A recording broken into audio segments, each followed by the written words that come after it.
Je m'adresse aux sceptiques, à ceux qui ne veulent pas croire, hein, et aux curieux, ceux qui veulent savoir. Avant de rentrer dans le vif du sujet, je vais vous donner la définition de ce qu'est la géo-ingénierie. C'est un ensemble de techniques qui visent à manipuler et modifier le climat et l'environnement de la Terre et par extension d'une planète en première intention et à grande échelle. L'objectif est généralement correctif, plus que préventif. Le vif du sujet, c'est cet article très récent du magazine Géo. L'impact redouté du refroidissement artificiel du climat aux États-Unis sur l'Europe.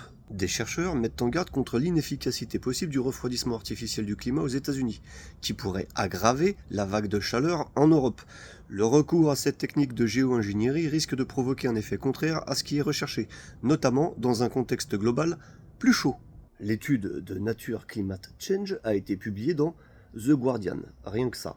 L'étude montre que les interventions ciblées visant à abaisser la température dans une zone donnée pendant une saison pourraient apporter des avantages temporaires à certaines populations, mais cela doit être mis en balance avec des effets secondaires potentiellement négatifs dans d'autres parties du monde et des degrés d'efficacité variables au fil du temps.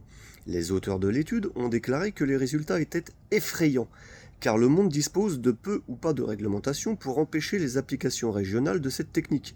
L'éclaircissement des nuages marins, qui consiste à pulvériser des aérosols réfléchissants, généralement sous forme de sel marin et d'embrun marin dans les nuages, stratocumulus au-dessus de l'océan pour réfléchir davantage le rayonnement solaire vers l'espace. Les experts ont déclaré que le manque de contrôle signifie qu'il y a pas grand-chose qui empêche les pays, les villes et les entreprises ou même les individus riches d'essayer de modifier leur climat local, même si c'est au détriment de personnes vivant ailleurs, ce qui peut conduire à une concurrence et à des conflits en matière d'intervention. La récente augmentation brutale des températures mondiales a incité certains instituts de recherche et organisations privées à s'engager dans des recherches en géo-ingénierie qui étaient autrefois pratiquement tabous. Vous attendez quoi, que BFM vous en parle pour y croire? À bon entendeur.